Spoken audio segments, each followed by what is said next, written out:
அஸ்ஸலாமு அலைக்கும் வரஹ்மத்துல்லாஹி வபரகாத்துஹு. அஊது பில்லாஹி மினஷ் ஷைத்தானிர் ரஜீம். பிஸ்மில்லாஹிர் ரஹ்மானிர் ரஹீம். அல்ஹம்துலில்லாஹி ரப்பில் ஆலமீன். அல்லாஹும்ம ஸல்லி அலா சய்யிதினா முஹம்மதின் வ அலா ஆலி சய்யிதினா முஹம்மதின் வ பாரிக் வஸல்லிம். நஹ்மதுஹு வ நுஸல்லி அலா ரசூலிஹில் கரீம். அம்மா பஅத். ஃபகத் கால அல்லாஹு தஆலா ஃபில் குர்ஆனில் ஹகீம் வல் ஃபுர்கானில் மஜீத். அஊது பில்லாஹி மினஷ் ஷைத்தானிர் ரஜீம். பிஸ்மில்லாஹிர் ரஹ்மானிர் ரஹீம். வலக்கத் கர்ரம்னா பனி ஆதம். ஆதமுடைய சந்ததிகளை நாம் கண்ணியம் செய்தோம். சதகல்லாஹுல் அலீம். அல்ஹம்துலில்லா. அல்ஹம்துலில்லான்னு ஒரு சிறப்பான புனித ரமலான் நம்மளை விட்டு விடைபெற்று கொண்டிருக்கிறதுமா. அல்லாஹு அக்பர்.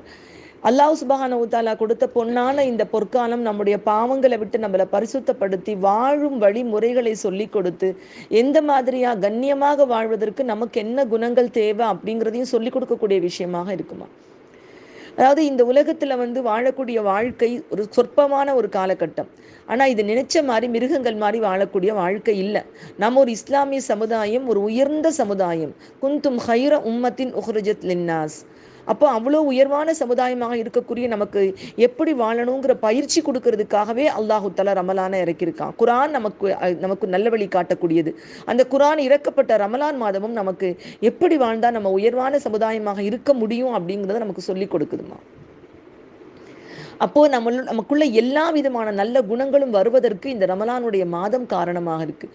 மாற்று மதக்காரங்க ரொம்ப ஆச்சரியப்படுறாங்க. எப்படின்னா, உடல் ரீதியாக நம்ம முதல்ல பரிசுத்தம் அடைகிறோம்.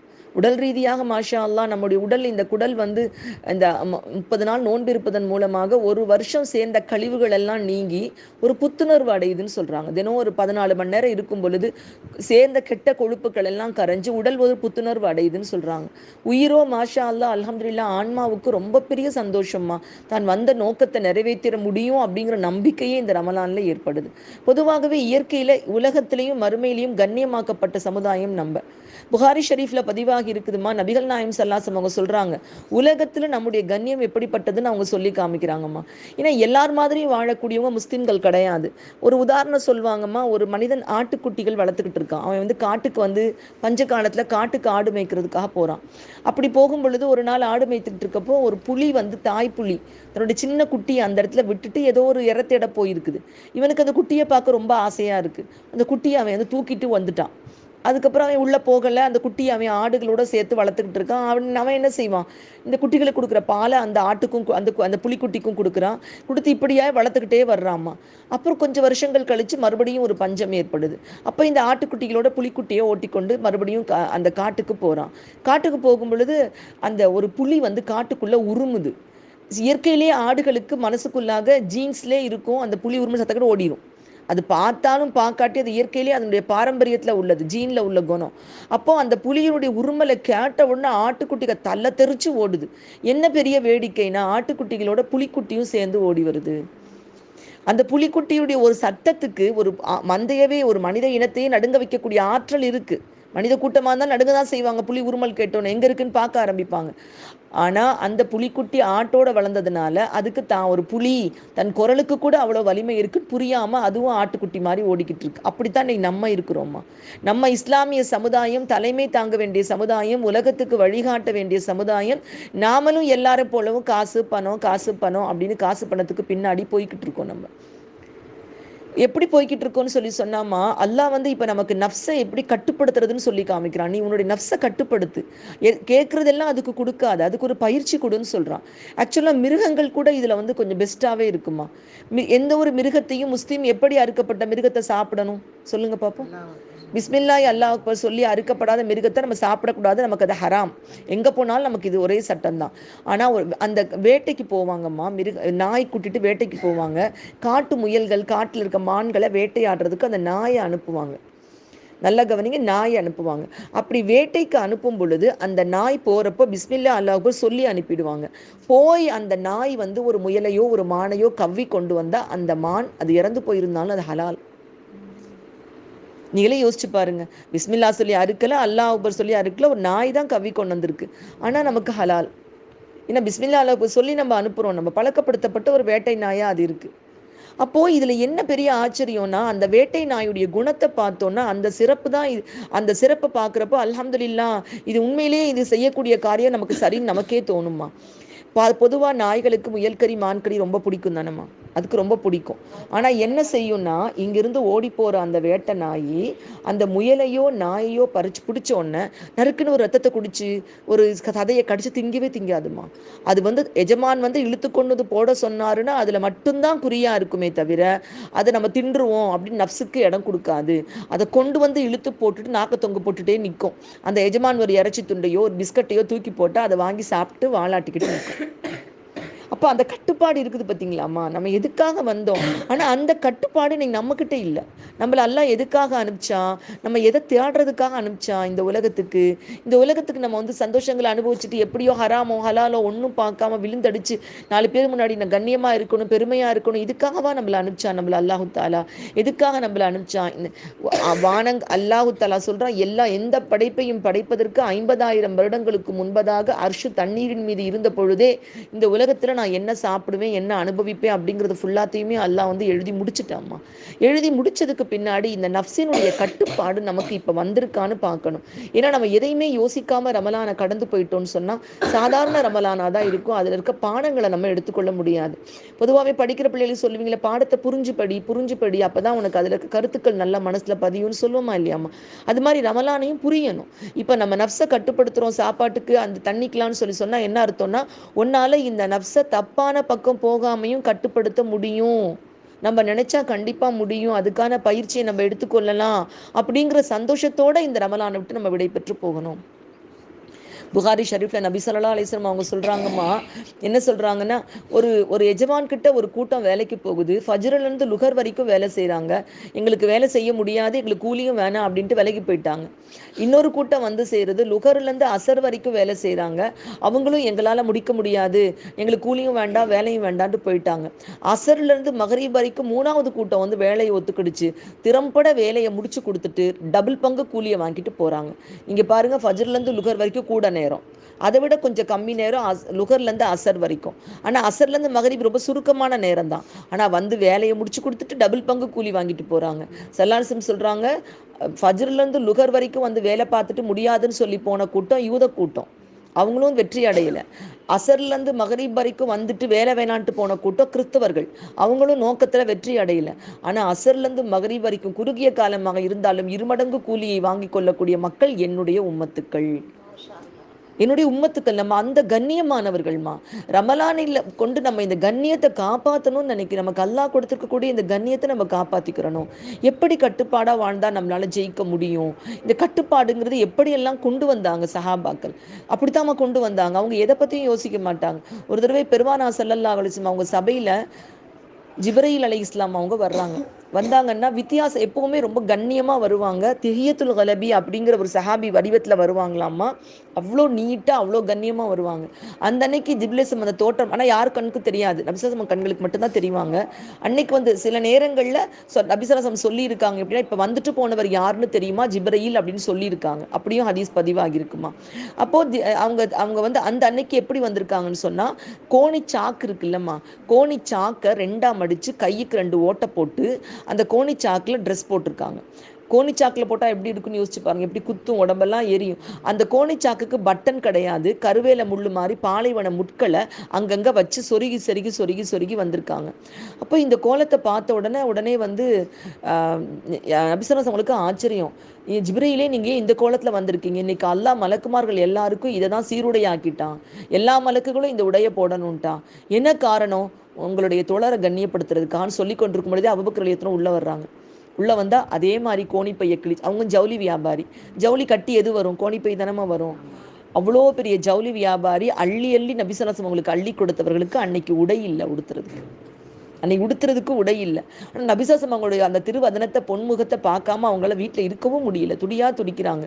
உடனே பார்த்துட்டு என்ன பண்ணுறாங்க, அந்த கோணிப்பையை எடுத்து அதில் கைக்கு மட்டும் ஓட்டையை விட்டு தச்சு அந்த ஊசியை அந்த முட்களை வற்று அதை போர்த்தி கொண்டு சபைக்கு வந்துட்டாங்க. அப்போ நபி ஸல்லல்லாஹு சொல்றாங்க, இவரை கண்ணியப்படுத்துறதுக்காக தான் மலக்குமார்களுடைய சபைக்கே அல்லாஹ் சுப்ஹானஹு தஆலா வந்து எல்லாருக்கும் அதை சீருடையா ஆக்கி கொடுத்துருக்கான் அப்படின்னு சொல்றான். அப்போ எல்லாத்தையும் இழந்தாலும் சல்லாசம் மேற்கு நேசம் குறையல. எதுக்காக இப்படி இழந்தோன்னு நினைக்கல, தங்களை கட்டுப்படுத்திக் கொள்ளக்கூடியவர்களா இருந்தா. மார்க்கம்னு வரும் பொழுது தங்களுடைய சொந்த விருப்பு வெறுப்புகள், நம்மளது பொருள் போகுதே, நம்மளுடைய உடல் உழைப்பு போகுதே, நம்முடைய உயிர் போகுதே அப்படிங்கிற கவலை இல்லாமல் ஒரு சமுதாயம் இருந்துச்சுமா. அந்த சமுதாயத்தை வெற்றிக்கு மேல வெற்றி சந்திச்சிச்சு. ஆனா இன்னைக்கு பெற்றவங்களான நம்மளும் பிள்ளைகளை துனியாவுக்கு பின்னாடி கட்டி விடுறோம். துனியாவுக்கு பின்னாடி போங்கன்னு சொல்றமே தவிர நம்ம அதை அந்த சிந்தனைகளை குழந்தைங்க மத்தியில விதைக்கிறது இல்லை. அந்த விதைக்காம இருக்கிறதும் இது ஒரு முக்கியமான ஒரு காரணமா. அப்போ உலகத்துல கண்ணியமான ஒரு சமுதாயம், நம்ம வழிகாட்டக்கூடிய ஒரு சமுதாயமாக நம்ம இருக்கோம். அதற்கு தேவையான குணங்களை எல்லாம் நமக்கு வந்து இந்த ரமலான் கற்றுக் கொடுக்குதுமா. இந்த ரமலான் முடிய போற நேரத்துல நம்முடைய மனம் பண்பட்டிருக்கா அப்படின்னு சொல்லி பார்க்கணும். மனம் இலகி போயிருக்கணும். மா அமெரிக்க அதிபதியுடைய மகள் தாஜ்மஹால் சுற்றி பார்க்கறதுக்காக வந்திருக்காங்க. அமெரிக்க அதிபதி பில் கிளின்டனுடைய மகள்னு நினைக்கிறேம்மா நான். அப்படிப்பட்ட அவர் வந்து இஸ்லாமிய சமுதாயத்துக்கு ரொம்ப ஆதரவான மனுஷன்லாம் கிடையாது. இருந்தாலும் அவருடைய மகள் சுற்றி பார்க்க வந்திருக்காங்க. வந்திருந்தாங்கன்னா தாஜ்மஹால் வாசல்ல இஸ்லாமிய ஃபக்கீர்கள் உட்கார்ந்துருக்காங்க வரிசையா. முஸ்லீம்கள் ஃபக்கீர்கள் வரிசையா உட்கார்ந்துருக்காங்க. எல்லாரும் முன்னாடியும் ஒவ்வொரு உணவு பொட்டலம் வைக்கப்பட்டிருக்கு. அந்த உணவு பொட்டலத்தை பிரிக்காம அவங்க வெயிட் பண்ணிட்டு இருக்காங்க. வந்து பார்த்து அந்த அந்த இளவரசி கேட்குறாங்க, வந்தது ரமலானுடைய நேரம், ஏன் இப்படி எல்லாரும் அந்த அம்மாவுக்கு பயங்கர கோவம். ஒரு ஏழைக்கு சாப்பாடு கொடுத்தா உடனே சாப்பிட சொல்ல வேண்டியது தானே, யாருக்காக இவங்களை காக்க வச்சிருக்கீங்க? கொடுத்தவங்க வந்து அவங்க பெருமையாக சாப்பிட சொன்னோன்னு தான் அந்த ஏழை சாப்பிடணுமா? அது ஏன் இப்படி சாப்பிட வச்சிருக்கீங்கன்னு கேட்ட உடனே அவங்களுக்கு அழகாக பதில் சொல்லிச்சு, இது யாரு கொடுத்தவங்களுக்காக இங்கே உட்காரல, அவங்க எல்லாவற்றையும் படைத்த இறைவன் விதித்த நேரம் வரணுங்கிறதுக்காக உட்கார்ந்துருக்காங்க. அவங்க பசியோடு இருக்கிறாங்க. ஆனால் அந்த நேரம் வரும் வரை அவர்கள் அந்த பொட்டலத்தை பிரிக்க மாட்டாங்க. இது எந்த மனிதன் வரட்டும் பெருமைக்காகலாம் கிடையாது, எல்லாவற்றையும் படைத்த அந்த ஒரே இறைவன் விதித்த நேரத்துக்காக அவங்க பசியோடு வெயிட் பண்ணிட்டு இருக்காங்கன்னு சொன்ன உடனே அது அந்த பெண்ணுடைய மனதில் ஒரு மாற்றத்தை ஏற்படுத்துதுமா. ஊர் திரும்பி அந்த பெண் இஸ்லாத்தை தழுவிக்கொண்டார். அப்போ நம்முடைய அந்த பொறுமையும் கட்டுப்பாடும் ஏனைய மக்களுக்கெல்லாம் ஆச்சரியமா இருக்கு. ஆனா இந்த பொறுமை இதுக்கு மட்டும் கிடையாது, வாழ்க்கையில எல்லா நிலைமைகள்லையும் எவ்வளவு பெரிய அநீதம் நம் மீது இழைக்கப்பட்டிருந்தாலும் நல்ல மனம் இருந்தால் நம்மளால மன்னிக்க முடியும். நம்மளால மன்னிக்க முடியும் கண்டிப்பாக. எவ்வளவு பெரிய அநீதம் இழைக்கப்பட்டிருந்தாலும் நம்ம என்ன பாவமே செய்யாமையா இருக்கோம்? நம்ம அல்லாஹ்கிட்ட மன்னிப்பு கேட்க மாட்டோமா? அம்மா நம்மளெல்லாம் விடுங்கம்மா. அபூபக்கர் சித்திக் ரலியல்லாஹு தஆலா அன்ஹுடைய அன்பு மகள் நபி ஸல்லல்லாஹு அலைஹி வஸல்லம் அவர்களுடைய அன்பு மனைவி ஆயிஷா அம்மா மேல ஒரு அவதூறு சுமத்தப்படுது. எந்த பொண்ணுமே தாங்க முடியாத ஒரு பழி சுமத்தப்படுது. சுமத்தப்பட்ட பழி பொய்யான பழின்னு அல்லாஹ் வந்து குர்ஆன் மூலமாகவே நிரூபிச்சு காமிச்சிட்டான். இந்த ஒரு சூழ்நிலையில அந்த பழியை சுமத்துனது யாருன்னா அபூபக்கர் ரலியல்லாஹு தஆலாவோட மாசம் மாசம் படி வாங்கி சாப்பிட்டு கொண்டிருந்த ஒரு மனிதர். இப்போ உடனே அவங்க என்ன சொல்லிட்டாங்க, அல்லாஹ்வே சத்தியமாக நான் அந்த மனிதனுக்கு நான் தரவே மாட்டேன் மாசப்படி அப்படின்னு சொல்லிட்டாங்க. கோவம் வரதானே செய்யுமா. ஒரு பக்கம் ஒரு பக்கம் உயிரை விட மேலான நபி ஸல்லல்லாஹு அலைஹி வஸல்லம் மனைவி அவதூறு சுமத்திருக்காங்க. உடனே அல்லாஹ் குர்ஆன்ல ஆயத்தை அவர் எப்படி அப்படி மன்னிக்காம இருக்கலாம்? நான் அவரை மன்னிக்க வேண்டும் என்று அவர் விரும்ப மாட்டாரா? நம்ம செஞ்ச பாவத்துக்கு நம்ம அல்லாஹ் கிட்ட மன்னிப்பு கேட்குறோமா இல்லையா? அப்போ மனிதர்கள் செஞ்ச பாவத்தை கொஞ்சம் மனசு வச்சு மன்னிச்சோன்னு சொன்னா ரப்பு நம்மளை மன்னிப்பாமா. தவறுகள் எல்லாமே கண்டிப்பாக மனசை வேதனைப்படுத்தக்கூடியது தான், மனசு கஷ்டப்படுத்தக்கூடியது தான். ஆனால் இன்னும் கொஞ்சம் நம்ம மனசு வச்சோன்னு சொன்னால் கொஞ்சம் இறங்கி, ஆனால் ஷைத்தான் இறங்கி வர விடமாட்டான், தூண்டிக்கிட்டே இருப்பான். மவுத்துடைய ஹாலாத்துலையும் பாதிக்கப்பட்ட நிலையிலையும் மட்டும் ஷைத்தான் ரொம்ப பக்கத்தில் வந்துடுவான். மவுத்து நேரத்தில் வந்து பக்கத்தில் நின்று சொல்லுவான், அநியாயமாக அந்த உயிரை அல்லா பறிச்சுட்டு போயிட்டான், நல்லா அழு, உன்னை அல்லா தனியாக விட்டுட்டான் வச்சுட்டான்னு சொல்லிட்டு அதனால தான் உடனடியாக இன்னா லில்லாஹி வ இன்னா இலைஹி ராஜிஊன்னு சொல்லிக்கோங்கன்னு சொல்கிறது. அவன் அப்படி விடவே மாட்டான். அதே மாதிரி நம்ம உண்மையிலேயே பாதிக்கப்பட்டிருக்கோம் பார்த்தீங்களா, அப்போ ஷைத்தான் நம்ம பக்கத்தில் வந்துடுவாம்மா, பக்கத்தில் வந்துடுவான். அதிலே கணவன் மனைவிக்கடில் பிரச்சனைன்னு சொன்னால் ரொம்ப நெருக்கத்தில் வந்து ரொம்ப ரொம்ப ரொம்ப தூண்டி கொடுப்பான். விட்டு கொடுக்க விடவே மாட்டான். அப்படி ஒட்டி வந்துடுவான். அவன் நம்முடைய கோபத்தை தூண்டிக்கிட்டே இருப்பான். எப்படி வந்து நெருப்புக்கு அங்கே வந்து நம்ம வந்து அப்படியே விசிறி விட்டுக்கிட்டே அது நெருப்பாக இருக்கணும்னு சொல்லிக்கிட்டு இருக்கோமோ அந்த மாதிரி ஷைத்தானுடைய பிள்ளைகளில் மூத்த பிள்ளையை அவனுக்கு ரொம்ப பிடிக்குமா. காரணம் அவன் தான் கணவன் மனைவிக்குள்ள பிரச்சனையை ஏற்படுத்தக்கூடியவன், திருப்தியின்மை ஏற்படுத்தக்கூடியவன், கோபத்தை ஏற்படுத்தக்கூடியவன், பிளவை ஏற்படுத்தக்கூடியவன், எல்லாமே அவன் தான் செய்யக்கூடியவனாக இருக்கான். அப்போ நம்ம முடிஞ்ச அளவுக்கு இந்த பண்புகள் எல்லாம் நம்ம எடுத்துக்கொண்டு போகணுமா. நம்ம ரமலானை விட்டு போகும் பொழுது இந்த உலகத்தில் மட்டும் இல்லைம்மா, நம்ம மறுமையிலையும் கண்ணியம் வாய்ந்தவர்கள். இந்த உலகத்தில் மட்டும் இல்லை, மறுமையிலையும் நம்ம பிறப்பால கடைசியில் உள்ளவங்க. ஆனால் நமக்கு கேள்வி கணக்கு நமக்கு தாமா அல்ல முதல்ல கேட்பான். பிறப்பால கடைசி ஜெனரேஷன் தான் நம்ம எல்லா நபிசாசம் உம்மத்துக்கள். நாம தான் ரொம்ப அதிகமாக இருக்க போகிறோம். மாஷா அல்லா, கண்ணியமாக நிற்க போகிறோம். மாஷா அல்லா. நாளைக்கு மறுமை நாள் வந்த உடனே அல்லாஹ் சுப்ஹானஹு தஆலா ஒவ்வொரு உம்மத்தையும் கூப்பிட்டு கேட்பானா, உங்கள் நபி உங்களுடைய கடமையை நிறைவேற்றிட்டாங்களா, உங்கள் நபி உங்கள் கடமையை நிறைவேற்றிட்டாங்களா அப்படின்னு சொல்லிட்டு கேட்பாங்களாம். ஒவ்வொரு உம்மத்தும் இல்லை இல்லை சொல்லலைன்னு மறுத்துடுவாங்களாம் பயத்தில். அப்போ கடைசியாக அல்லாஹ் சொல்வானா, அவரவர் நபிமார்கள் அவரவர் கடமையை நிறைவேற்றிட்டாங்கன்னு சொல்கிறதுக்கு இங்கே சாட்சி இருக்கான்னு சொல்லிட்டு நம்மளை தான் கூப்பிடுவானா. وَكَذَلِكَ جَعَلْنَاكُمْ أُمَّةً وَسَطًا لِتَكُونُوا شُهَدَاءَ عَلَى النَّاسன்னு சொல்கிறான் அல்லாஹ். அப்போ எப்படி இருக்குமாமா, ஒரு பெரிய மேடை போல போடப்பட்டிருக்குமாமா. மேடை போல ஒரு மேட்டு பகுதி இருக்குமா, ரபுவா ஒரு மேட்டு பகுதி மாதிரி இருக்கும். அந்த மேட்டு பகுதியில் நபிசல்லாவுடைய உம்மத்துக்கள் எல்லாரும் ஏறி நிற்போமாமா. முன்னாடி நபிசுல்லாசமாக நிற்பாங்களாம். இது நமக்கு கொடுக்குற கண்ணி. நம்ம யார், நம்மக்கிட்ட எல்லாம் கேட்கணும்னு அவசியம் இல்லையே.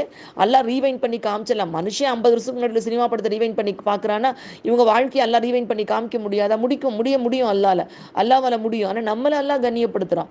நம்ம எல்லாரையும் கூப்பிட்டு கேட்பானா அல்லாஹ், அந்தந்த நபி அந்தந்த உம்மத்துக்களிடம் அவருடைய பொறுப்பை ஒப்படைத்து விட்டாரான்னு கேட்டப்ப நம்ம சொல்லுவோமா, ஆமா யா அல்லாஹ், நூஹ் நபி அவங்க உன் செய்தியை சொன்னாங்க, யூனுஸ் நபி சொன்னாங்க, மூசா நபி சொன்னாங்க, இப்ராஹிம் நபி சொன்னாங்க, இலியாஸ் நபி சொன்னாங்க, எல்லாரும் சொன்னாங்க. நம்ம சாட்சி சொல்லுவோமா. சொல்லும் பொழுது அந்த மக்கள் கம்ப்ளைண்ட் பண்ணுவாங்களாம் அல்லாஹ் கிட்ட, யா அல்லாஹ், இது அநீதம் எங்கள் மீது இழைக்கப்படுகிறது. இவங்க எங்களோட இருக்கல, எங்களுக்கு முன்னாடியும் இருக்கல, எங்களுக்கு பின்னாடி வந்தவங்களுக்கு எப்படி எங்களுக்கு சாட்சியா சொல்ல முடியும்? அப்ப இதெல்லாம் அல்லாவுக்கு தெரியும்லம்மா. இப்படி ஒரு கேள்வி வருங்கிறது அவனுக்கு தெரியும். இப்போ உடனே அல்லாஹ் நம்மளை பார்த்து கேட்பானா, அவங்க கேட்குறது நியாயம் தானே, நீங்கள் எப்படி இதுக்கு சாட்சி சொல்லலாம்னு சொல்லும் பொழுது நம்ம எல்லாரும் சொல்லுவோமா, யா அல்லாஹ், நீ எங்களுக்கு குரான் என்ற இறுதி வேதத்தை கொடுத்தா யா அல்லாஹ், அந்த இறுதி வேதத்தில் இந்த விஷயங்கள் எல்லாம் இருந்தது ரஹ்மானே. நூஹ் நபி பேசியது, இத்ரீஸ் நபி பேசியது எல்லாவற்றையும் நீ சொல்லி இருக்கிறாய் யா அல்லாஹ். அந்த இறுதி வேதத்தை சாட்சியாக வைத்து சொல்கிறோம், அவரவர் கடமையை அவர்கள் முடித்து விட்டார்கள். அல்லாஹ் கோமா திருப்பி பார்ப்பானா, என் வார்த்தையை மறுக்கக்கூடியவர் இங்கு யாராவது இருக்கிறாரா?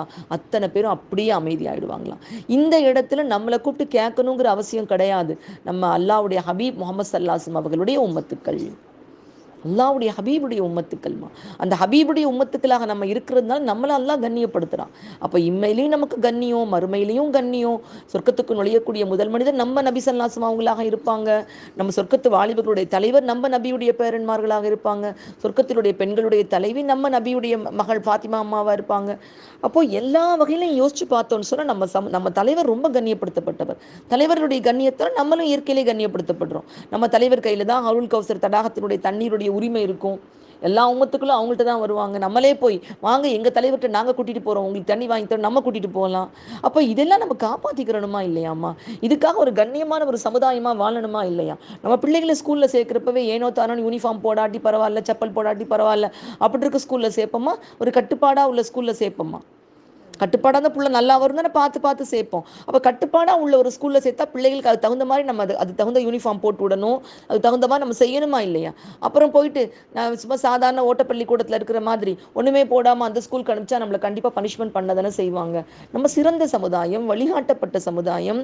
இன்னதீன இந்தல்லாஹில் இஸ்லாம், அல்லாவிடத்தில் ஒப்புக்கொள்ளப்பட்ட ஒரே மார்க்கம் இஸ்லாம் இஸ்லாம் இஸ்லாம். அப்போ அந்த இஸ்லாத்தில் நம்ம தெளிவானவர்களாக வாழ்வதற்கு தேவையான வழிமுறைகளை கற்றுக் கொடுக்குது இந்த ரமலான். நமக்குள்ள மனதுக்குள்ள அல்லாவுடைய நம்பிக்கையை உயர்த்துது. ஏன்னா பெரும்பாலும் நம்ம அல்லாவுடைய நம்பிக்கை தான் நம்ம எல்லாருக்குள்ளே இருக்கும். ஆனால் கொஞ்சம் இந்த உலகத்தில் மூழ்க நமக்கு காசு பணம் தான் நம்மளை காப்பாற்றும், பிள்ளைய குட்டி தான் காப்பாற்றும். நம்ம 4 பேர் மத்தியில் கண்ணியமாக ஒரு வீடு வாசல் இருந்தால் நம்ம 4 பேர் மதிப்பாங்க. எதுவுமே இதனாலெல்லாம் வர்றது இல்லைம்மா, ரப்பு நாடி வரக்கூடியது தான். எதுவுமே இதனால வர்றதே கிடையாது. அல்லா நாடி வரக்கூடியதான் எல்லா கண்ணியமுமே. அப்போ இப்படி நினச்சதுனால நம்மளுடைய ஈமான் கொஞ்சம் பழைய துணியாக போயிடும். ஜத்திது ஈமானுக்கும் பிதிக்ரில்லாஹி லா இலாஹ இல்லல்லா, நபி ஸல்லல்லாஹு அலைஹி வஸல்லம் சொல்லியிருக்காங்க. லா இலாஹ இல்லல்லாஹு என்ற திக்ரை கொண்டு உங்கள் ஈமானை புதுமையாக்கி கொள்ளுங்கள், புதுப்பித்துக் கொள்ளுங்கள். ஒரு முறை ஹந்தலா ரலியல்லாஹு தஆலா அன்ஹுங்க அழுதுகிட்டே வர்றாங்க. அவங்களாம் அவ்வளோ கவலைப்பட்டிருக்காங்க, நம்ம ஈமானை பற்றி கவலைப்படுறது இல்லை. அழுதுட்டு வர்றாங்க. அபூபக்கர் ரலியல்லாஹு தஆலாக்கு, ஏன் ஹந்தலா இவ்வளோ அழுகுறீங்க நீங்கள் அப்படின்னு கேட்குறாங்க. தோழரே, நான் நயவஞ்சகனாக போயிட்டணும்னு பயமாக இருக்குது. நான் நபி ஸல்லல்லாஹு அலைஹி வஸல்லம் அவங்ககிட்ட உட்காந்து பயான் கேட்குறப்ப என் ஈமான் ஒரு மாதிரி இருக்குது. வீட்டுக்குள்ளே போய் எங்கள் மனைவி மக்களோட போனோன்னே எனக்கு கொஞ்சம் அந்த மாதிரி பவராக என்னோட ஈமான் இருக்கிற மாதிரி தெரியல, எனக்கு பயமாக இருக்குது, நான் நயவஞ்சன் ஆயிட்டணும்னு பயமாக இருக்குது. அப்போனே இவங்க சொல்கிறாங்க, எனக்கும் அப்படி தான் இருக்குவா, 2 பேரும் போவோன்னு போகிறாங்க. இப்போ 2 பேர் போய் சல்லாசம் அவங்கள்ட்ட போய் அழுகுறாங்க, யார சொல்லலாம், எங்களுடைய ஈமான் உங்களோட இருக்கப்போ ரொம்ப உயர்வா தெரியுது, அதுக்காக உங்களோடய உட்கார்ந்துருக்க முடியாது. நாங்கள் வீட்டுக்கு போன உடனே என்ன ஆகுது, எங்களுடைய ஈமான்ல குறைவு ஏற்படுவதை போல எங்களுக்கு ஒரு பயம் ஏற்படுதுன்னு சொன்ன விசுவாசம் சொன்னாங்க. அப்படியும் இப்படியும் தான் ஹல்லல்லாவே. எப்பவுமே இங்க இருக்கிற மாதிரியே இருந்தீங்கன்னா நீங்க மலக்குகள் ஆயிடுவீங்களா இல்லையா? அல்லாஹ் துனியாலே நம்மள உள்ளதான் வச்சிருக்கான். அப்போ அவங்கெல்லாம் அவ்வளோலாம் ஈமான் குறைஞ்சிருக்காது. சின்ன மாற்றம், பொண்டாட்டி பிள்ளைன்னு பேசுறாங்க வைக்கிறாங்க, அதுக்கே அவங்கள பயந்துருக்காங்க அவங்க. நமக்கு இங்கே தொழுகையெல்லாம் காற்றுல பறக்குது, குரான் காற்றுல பறக்குது, எல்லாத்தையும் விட்டுட்டு நம்ம வந்து துனியாவில் மூழ்கி கிடப்போம். அப்போ நமக்கு இன்னும் எவ்வளோ கவலை நமக்கு வரணும்னு யோசிச்சு பாருங்கம்மா. அப்போ இந்த இந்த 14 மணி நேரம் அல்லா இருக்கான், அல்லா இருக்கான், அல்லா இருக்கான், அல்லா பார்த்துட்டு இருக்கான் அப்படிங்கிற சிந்தனை, நம்ம செய்யக்கூடிய சைத்தானை கட்டி போட்டு நம்மளை அல்லா அமல் செய்ய வைக்கிறான். இல்லைன்னா இந்த 11 மணிக்கு வந்து உட்காந்துருப்போமா இப்படி? யோசிச்சு பாருங்க. எவ்வளோ தூரம் கூப்பிட்டாலும், பயானே வைக்கிறோன்னு கூப்பிட்டாலும் ஒரு 4 பேர் வருவாங்க. அப்போ இன்னைக்கு ஆர்வமாக எதா இருந்தாலும், நைட்டெல்லாம் முழிச்சிருந்தாலும் பரவாயில்ல, எங்களுக்கு இந்த பகல் நேரத்தில் நாங்கள் தீன் சபையில் வந்து உட்காரணும்னு நினச்சி வரோம்னா இது காரணம் ஷைத்தான் கட்டி போடப்பட்டிருக்கான். அப்போ இந்த சைத்தானை கட்டி போட்டு நமக்கு எல்லாம் பயிற்சி கொடுக்குறான். அல்லாஹ் மேலோட நம்பிக்கையை நீங்கள் எப்படி நீங்கள் வந்து நல்லபடியாக இதை எடுத்துகிட்டு போகணுமா? ரமலான் முடிய போகுது, இன்னும் ஒரு 2 நாள் தான் நம்ம வந்து இந்த விஷயங்களை பற்றி ரமலானோட விஷயங்களில் பேச போகிறோம் நம்ம. ஆனால் இதுக்கப்புறம் நம்ம வாழ்க்கை எப்படி இருக்க போகுதுங்கிற சிந்தனை நமக்குள்ளாக இருக்கணும். நம் கண்ணியத்தை காப்பாற்றி கொள்றது தான் ரமலான். இம்மையிலையும் மறுமையிலையும் கண்ணியப்பட்ட சமுதாயமாக நம்ம இருக்கிறோம். அந்த கண்ணியத்தை காப்பாற்றிக்கிறணும். பாவமான விஷயங்களை நுழையக்கூடாது. மற்றவங்க பார்க்கும் பொழுது என்ன முஸ்லீம்களும் அப்படி தான் இருக்காங்க அப்படின்னு சொல்கிற மாதிரி தயவு செஞ்சு நம்முடைய நடவடிக்கைகள் இருக்கக்கூடாது. எங்கே போனாலும் நம்முடைய முத்திரையை பதிக்கணும். ஒரு ஜவுளி கடைக்கு போனாலும், ஒரு ஹாஸ்பிட்டல் போனாலும், சுற்றி யாராவது ஒரு ஏழைகள் கஷ்டப்பட்டனால என்ன முடியுமோ, முஸ்லிம்கள் அப்படித்தான் அப்படிங்கிற எண்ணத்தை நம்ம இஸ்லாம்ங்கிற சைனை எந்த இடத்துல போட முடியுமோ அங்கெல்லாம் போட்டுக்கிட்டே போகணுமா. நம்ம யார் எப்படி இருக்காங்க, நம்மளை வஞ்சிக்கணும்னு நினைக்கிறாங்க, எப்படி பண்ணுறாங்களோ தெரியாது. அந்த இரக்கம் கிருபை அது வந்து ரமலான் எடுத்துக்கொண்டு போகக்கூடிய முக்கியமான விஷயம். அந்த இரக்கம் கிருபை பழி வாங்கக்கூடிய தன்மை இல்லாமல் இரக்கத்தோடு கிருபையோடு நாம் வாழக்கூடிய வாழ்க்கையை இனிமேல் அமைச்சுக்கிறணும் அப்படிங்கிறதுக்காக இந்த ரமலான் சில படிப்பினைகள் நம்ம எடுத்துகிட்டு போகணுமா. இதெல்லாம் எடுத்துகிட்டு போகிறது தான் ரமலானுடைய நோக்கமே தவிர வந்தோம், நோன்பு வச்சோம், முடித்தோம், போனோம் அப்படிங்கிறதுக்காக கிடையாது. ஈமான் இறையச்சம்னா எப்படி இருக்கணும், பொறுமையாக எப்படி, சோதனைகள் வரும் பொழுது எப்படி பொறுமையாக இருக்கணும். எவ்வளவு ஒரு நாளைக்கு நோம்பில் சில நேரங்களில் ஏதாவது முடியாமல் போயிடும், விடலாமா அப்படின்லாம் தோணும். சில நேரங்களில் எல்லாருக்கும் உள்ளது தாம்மா. அப்போ என்ன சொல்வோம், கொஞ்ச நேரம் இனி எப்படியாவது கஷ்டப்பட்டு இருந்துருவோம், நம்ம நியத் பண்ணிட்டோம், பொறுமையாக இருக்கிறோமா இல்லையாம்மா. அப்போ எவ்வளோ வயிறு சுருட்டி பிடிச்சாலும் எவ்வளோ பண்ணாலும் இன்னும் கொஞ்சம் அப்படி படுத்துருவோமா இப்படி படுத்துருவோமா எப்படியாவது மாற்றி. வாழ்க்கையும் அதே மாதிரி தாம்மா. துன்பம் அப்படியே இருக்காது, கண்டிப்பாக துன்பம் இன்பமாக மாறும். இந்த இம்மை மறுமையாக மாறும். அப்போ நம்ம துன்பங்களுக்கு பயந்து நம்முடைய வாழ்க்கையில் நம்முடைய நேரிய பாதையை விட்டு புரண்டு போயிடக்கூடாது. இன்ஷா அல்லாஹ் அந்த பொறுமையை நமக்கு ரமலான் கற்றுக் கொடுக்குது. அப்போ நற்பண்புகளை இங்கேயே விட்டுட்டு போயிடக்கூடாதுமா. இந்த நற்பண்புகளை இனி போகக்கூடிய அதுதான் வருஷத்துக்கு இந்த பயிற்சியை நமக்கு அல்லாஹ் கொடுக்குறான். இது கண்ணியப்பட்ட சமுதாயம், நம்ம ஒரு கண்ணியமான சொசைட்டியில் இருக்கிறோம். நமக்குன்னு சில யூனிஃபார்ம் கோட்ஸ் இருக்குது. அந்த கோட்ஸை விட்டு நம்ம கண்டிப்பாக வெளியில் வரக்கூடாது. அது நமக்கு கொடுக்கப்பட்ட கண்ணியம். அந்த ஒரு நம்முடைய ஃபர்தா முறையாக இருக்கலாம், பெண் ஆண் கணவன் மனைவி உறவு, பிள்ளை தாய் உறவு, அண்டை வீட்டார் உறவு, எல்லாத்துலேயும் வழிகாட்டப்பட்டிருக்கிறோம். அண்டை வீட்டாரோட பிரச்சனை இருந்தால் கூட போய் பேசிக்கிறலாம். ரமலான் வந்துருச்சு, நம்ம கோவப்பட வேண்டிய அவசியம். நபி ஸல்லல்லாஹு அலைஹி வஸல்லம் சொல்கிறாங்க, அண்டை வீட்டார் வாரிசுக்காரர்களாக ஆகிவிட்டார்களோ என்று நான் நினைக்கும் அளவுக்கு ஜிப்ரைல் என்னை பயமுறுத்திட்டாங்க அப்படிங்கிறாங்க. அவ்வளோ தூரம் இன்னும் வாரிசுக்காரங்களாக ஆகிட்டாங்க, ஏன் இவ்வளோ தூரம் அவங்களை கவனிக்க சொல்கிறீங்க அப்படின்னு சொல்லிட்டு. அண்டை வீட்டரை துன்புறுத்துறவங்களுக்கு சொர்க்கமே இல்லைன்னு சொல்லி நபி ஸல்லல்லாஹு அலைஹி வஸல்லம் சொல்கிறாங்க. அப்போ யாராக இருந்தாலும் சொந்த பந்தங்கள் அதுக்கும் மேலே சொந்த பந்தங்களை உறவு பேன்றது எல்லா விஷயங்கள்லையுமே. ஏன்னா இது வந்து நம்ம பசினாலையும் தாகத்தினாலையும் உடல் சோர்வடைந்திருக்கு. இதனால் மனதில் உறுதிகள் நிறைய எடுக்க முடியுமா. இன்ஷா அல்லாஹ் இந்த ரமலானை விட்டு போகும் பொழுது நாம் கண்ணியமான சமுதாயம் என்பதை மனதில் நிறுத்தி இந்த கண்ணிய பண்புகளை நம் வாழ்க்கையில் எடுத்து செயல்படுத்தி அந்த கண்ணியத்தை இம்மையிலும் மறுமையிலும் காக்கக்கூடிய தௌஃபீக்கை அல்லாஹ் நம் அனைவருக்கும் தந்தருள் புரிவானாக. ஆமீன் ஆமீன். வாஹிர் தஅவானா அல்ஹம்துலில்லாஹி ரப்பில் ஆலமீன் பிரஹ்மதிக யா அர்ஹமர் ராஹிமீன். அஸ்ஸலாமு அலைக்கும் வரஹ்மத்துல்லாஹி வபரகாத்துஹு.